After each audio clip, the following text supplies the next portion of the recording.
kaw ani sogoma an wulla herela ala kan kile herela. Monsieur le ministre, man damay dégg ñuy wax rek lu ñu wax ñu ni Dakar Dakar Dakar waaye Dakar nag ci réew mi la bokk de ñun banlieue bi gisuñu ci seen bopp te nag bu ñu waxee rek ñu ni lépp nga Dakar wallaahi boo dëkkoon ci banlieue bi di nga xam ni Dakar dara amu fa sag bee fi nekk rek waaye banlieue bi moom dara amu fa kon gestu leen ñu. boo demee Jidda Caaroy Kaw am na ay femmes yu fa ne yoo xam ni benn nit moo leen fayaloon defal leen ay formation defal leen lépp fayal leen lépp mais amuñu moyen pour liggéey tàmbali woon nañ di defar ay araw di defar ay sànqal lépp lañ daan defar pâtisserie lépp lañ daan defar mais 1 an ngi nii mënatuñ koo def parce que amuñu financement bëggoon nañ nga jàppale leen. su ma jógee foofu nag bu ma waxee Pikine nag ñu bari dañ naa ma lu tax ngay tudd Pikine man Pikine laa juddoo fa laa yaroo fa laa màgge génn moo ma yóbbu Mali te damaa ñaan yàlla ñibbisiwaat. bu loolu jàllee dafa am ay sénégalais yoo xam ne dañu nekkoon Mali ñibbisi fii ci réew mi booloo nekk benn def seen association jóge ci def dajaloo nekk benn nekk ay jeunes. bëggoon nañoo xam ñoom fan lañu mën a jaar ba am ay financement ndax nag biñ nekkee Mali ñu ngi doon liggéey mosuñoo laaj financement mais nag dëkk di nga fa dem ba boo fa gisatul sa bopp dangay dellu kuy dem ba xamatoo fa nga jëm dangay dellu fa nga jóge woon ñu ci bari ci ñoom ñibbisi nañ mais manque de moyen da cee ay bokk bëggoon nañ nga jàppale leen bu baax a baax. beneen bi ma dellu sama dëkku maam muy Càlle bokk ci commune bu Tivaouane am na ay jigéen ñu fa ne jàppale nañ leen tabaxal leen centre defal leen fa lépp courant ndox lépp mais amuñu benn moyen pour liggéey ci centre boobu léegi mu def 1 an yoo xam ne centre bi ubbiwul te ñoom ñépp formé nañ leen lépp loo xam ne day meññ ci suuf formé nañ leen ci ba nga xam ni buñ ko liggéeyee jële ko ci tool yi mën nañ koo defar denc ko di ko dundee mais amuñu moyen boo xam ni mën nañoo démarrer seeni liggéey kon monsieur le ministre nga jàppale may sama dëkk maam boobu ñuy wax Càlle. beneen bi ma dellu sama kër baay muy Caajaay falaa cosaanoo nag ndax fala sama baay cosaanoo falaa dëkk buñ ma dàqoon Dakaaru gii ma juddoo damay ñibbi Bawal damay ñibbi Caajaay waa Caajaay ay jigéen lañu ñoom tamit comme li ma la wax ci Tivaouane ñoom tamit ci loolu la ñu nekk dañuy defar ay saabu dañuy defar ay sànqal lépp dañ koy defar ba pare ñoom jaayaat ko ci seen biir di ko jëndaan mais amuñu moyen pour mu daj leen du yomb te xam nga mbirum jigéen àndub jigéen yombul ndax tey jii boo jiitee bëgg a séddale ku ñàkk day defe ne yaa ko xañ ku am day defe ne yaa tax mu am te fekk demewul noonu bëgg nañ nga jàppale leen di leen nuyu di leen ziyaare di la sant di la wax ni nag wax dëgg yàlla bi ñu njëkkee ñëw bokk nañ ci ministère bi ñu njëkk a recevoir bi ñëwee nga ubbil ñu say porte ubbil ñu sa kanam te kanam googu ñu gisoon ci yow ba tey moom lañ gis ci yow li ñuy wax nag bëgg nga yéene jaa ngi fi lépp a ngi fi waaye dañoo fekk saako bu ca dara nekkut du taxaw te li tee saako bi taxaw Sénégal ñépp xam nañ ko gis nañ leen tey kenn ci ñoom ñëwul ndax ku boole añ reer ndékki nga boole ko lekk ko ci ay minute ñoo yey du ñëwuñu nag ndax dañoo suur waaye ñun ñii xiif ñu ànd ak ñun xiif ñun dinañ ñëw toog fii jàmbaarloog yow jaari ba mi toogoon fii léegi sama collègue boobu li mu wax dafa daw yaram xam nga ni jaari mii du lekk bàyyi ñi ko fal de du naan bàyyi leen kon monsieur le ministre député 14e yii dañoo ñëw 15e yii damaa juum député 15e yii dañoo ñëw pour jubal jubbanti boobu président Ousmane Sonko wax li ñëpp bokk ñëpp jot ci loolu lañ ne te bu ngeen ñu ci jàppalee ñu dem wasalaamaaleykum wa rahmatullah. Merci beaucoup honorable.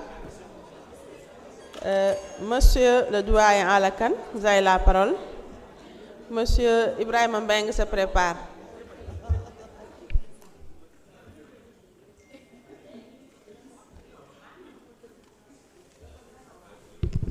Auzu billahi minash shaitanir rajim. Bismillahir rahmanir rahim. Madame la Présidente, mes chers collègues honorables députés, Monsieur le ministre des Finances et des Budgets, Monsieur le ministre de la Microfinance et de l'économie solidaire, Messieurs et Mesdames du cabinet de Monsieur le ministre, je vous salue. Sénégal bi ñu nekk lépp économie sociale et solidaire la yàgg na mais dans l'informel loo gis ci Sénégal am na lu koy firndeel. Dans les années 30 chemin de fer bi dox diggante Njaaréem ba Touba murid ñoo ko defar tey boo wër Sénégal toutes les grandes mosquées yi fi nekk nit ñi ñoo ko ci dërëm par dërëm l'exemple mooy Massalikul Jinaan bi nekk fii la grande mosquée de Touba la grande université de Touba la grande mosquée de Tivaouane loolu c'est l'économie solidaire. Et même au niveau des les tontines de nos mamans, de nos sœurs, loolu yëpp économie solidaire la kon nag c'est ce qui nous a permis de traverser le système colonial parce que benn activité économique moo amoon fii c'est la traite arachidière béykat yi dañuy béy jaay gerte gi loolu rek moo amoon ci réew mi mais c'est que li ñuy dugganteeg joxante moo ñu permettre ñu traverser le système colonial. Aujourd'hui après le 24 mars ñu ngi ci jamono souveraineté indépendance moo tax monsieur le ministre yaa yore fànn boobu économie solidaire mais nag dañ koy formaliser parce que jusque-là c'était informel et c'est cette formalisation qui va nous permettre avec cette économie sociale et solidaire et le développement sur la promotion et le renforcement de la microfinance qui va nous permettre de réaliser enfin la souveraineté réelle, l'indépendance réelle. Donc il faut nous formaliser ko et que comme on dit ñaari fànn yi nga xam ne mooy branche yi nga xam ne moo am importance mooy nos jeunes et nos femmes ñu jàppale leen donc moi je pense que il faut oser. Quelqu'un l'a dit ici en citant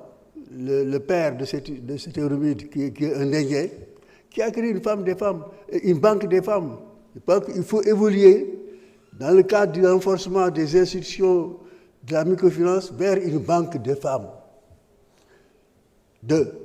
Ensuite moi wax naa ko fi démb li ma gëm mooy ñetti baat la communication am nañu ko fi il faut communiquer toujours communiquer pour que nit ñi comprendre li ngay def lan la. Deuxièmement nos langues nationales il faut ñu wax ci nit ñi notre peuple a ses propres langues il faut ñu dem ci peuple bi avec ces langues là pour ñu comprendre li ñuy def lan la pour mën a ñoom tam jóg impliqué. Ñetteel bi mooy formation parce que li ñu tardeel mooy amuñu culture financière te loolu li fi indi mooy formation te xam naa ne suñu ministre bi des finances et du budget mi ngi ci liggéey wax nañu ci tout le temps il faut que ñu def la culture financière dès la case des tout petits ñu commencé jàngal xale yi ba primaire jusqu'à l'université ñu xam lan mooy finance ndax lañ ko développer ça aussi am nga ci wàll et je pense que donc boo boolee la communication à travers nos langues et la formation à travers nos langues da nga régler problème bu bare boo xam ne dana permettre enfin ñu génn ci informel bi dugg ci formel bi enfin les Sénégalais auront la culture financière pour mën a gérer au niveau à propre niveau et gérer ces coopératives-là nga xam ne tu es en train de les mettre en place et qui constituent le chemin par lequel il faut passer pour réaliser la souveraineté parce que suñu objectif aujourd'hui c'est l'indépendance réelle c'est la souveraineté réelle à travers tout ce que nous faisons tous les ministères qui sont passés ici on a dit et il y a l'agenda national de transformation systémique de notre pays vers l'horizon 2050 loolu nag am nga ci wàllu wér parce que tu es dans le peuple, tu es le ministre du peuple, tu dois donc t'armer de ces 3 éléments-là, communiquer, former et surtout à travers nos langues nationales et ouvrir les résultats. Je vous remercie. Merci beaucoup, honorable. Monsieur Ibrahima Mbeng, vous avez la parole. Madame Khady Sarr se prépare.